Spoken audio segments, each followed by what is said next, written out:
Assalamualaikum warahmatullahi wabarakatuh. Kembali lagi ke channel saya Aditer Prayogi.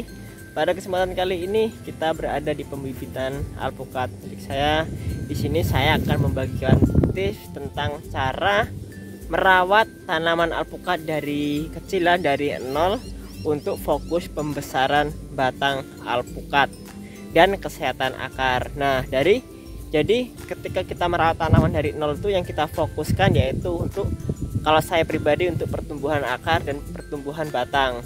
Ketika nanti batang dan akar itu sehat, pertumbuhannya bagus, normal, maka nanti seterusnya dia mempunyai vigor tanaman yang baik untuk keberlanjutan pertumbuhan tanaman itu sendiri ya. Daripada tanaman itu cepat besar namun perakaran dan batang kurang optimal pertumbuhannya, nanti juga selanjutnya itu juga akan menghambat pertumbuhan atau menjadi vigor tanaman itu akan menurun. Nah, maka dari itu kita kuatkan dulu akarnya dan batangnya, karena ibaratnya akar dan batang itu adalah pondasi dari bangunan.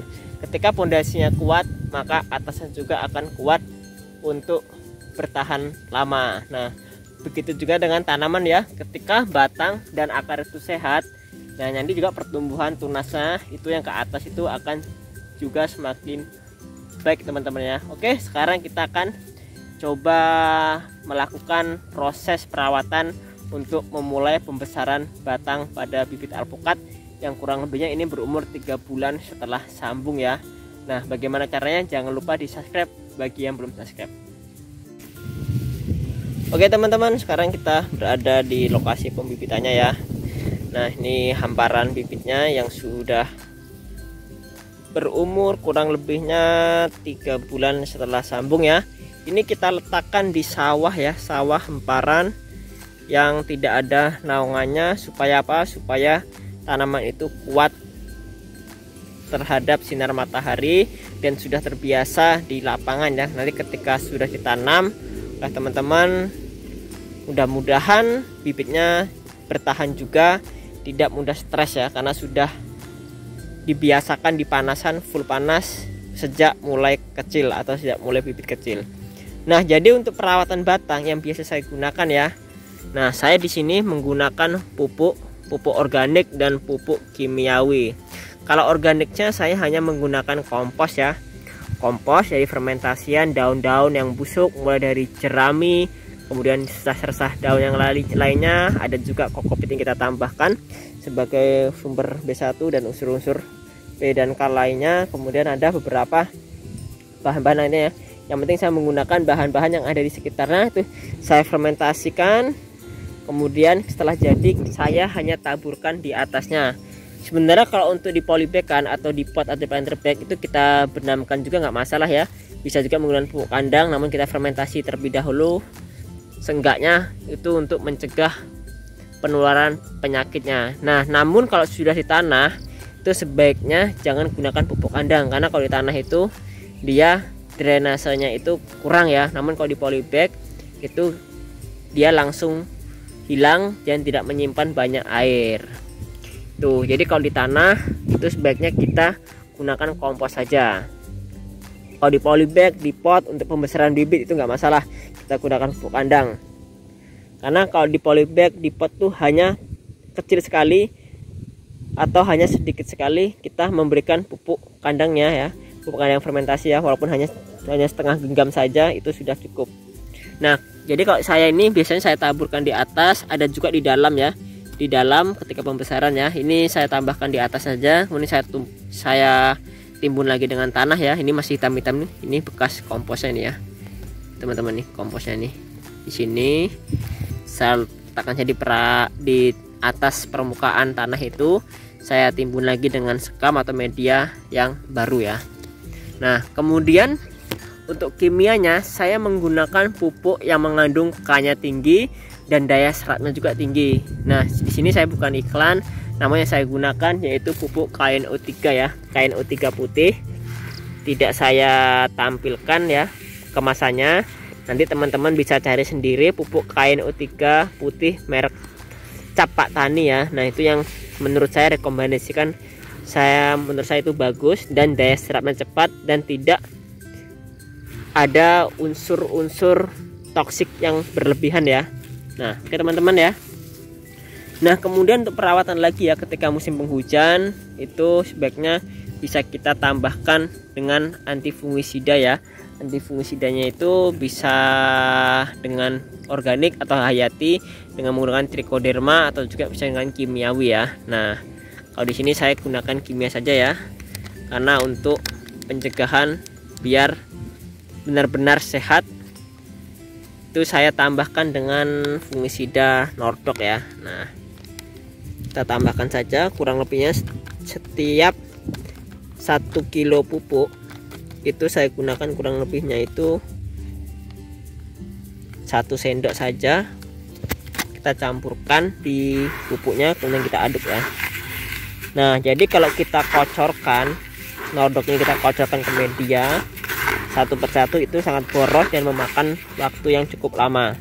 Jadi kalau saya pribadi langsung saya campurkan saja ketika pemupukan. Namun ini saya gunakan di musim penghujan saja ya. Kalau musim kemarau atau musim panas itu jarang saya lakukan ya. Karena apa? Karena musim penghujan itu serangan busuk akar itu sangatlah tinggi. Maka dari itu kita harus lakukan preventif atau pencegahannya sebelum terserang ya. Nah, kemudian untuk pemupukannya dosisnya kurang lebih saya gunakan hanya 1-2 gram saja per pokok tanaman, nggak lebih dan tidak kurang. Namun saya intervalnya saya buat 2 minggu sekali. Ini saya tabur di pinggir, kemudian paginya itu saya akan larutkan dengan saya siram ya. Nah, kalau teman-teman ingin mengkocornya itu juga boleh dikocor biar tidak disiram lagi. Namun kalau saya sukanya seperti ini, saya tabur, paginya saya siram karena untuk menghemat pekerjaan dan waktu aplikasinya.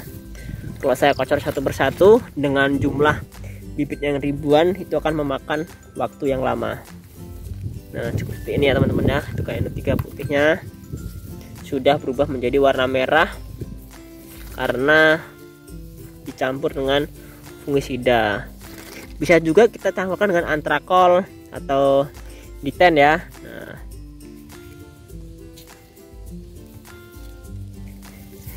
ini ada Mickey, ada Red Vietnam ya, campuran Red Vietnam.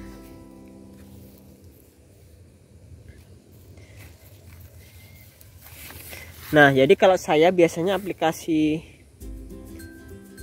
KN3 dan membesarkan batang itu sejak mulai dini ya teman-teman ya. Nanti ketika batangnya sudah bagus, sudah besar, baru kita pupuk dengan percepatan tunas ya. Untuk membesarkan meninggikan itu gampang sekali ya, mudah ya.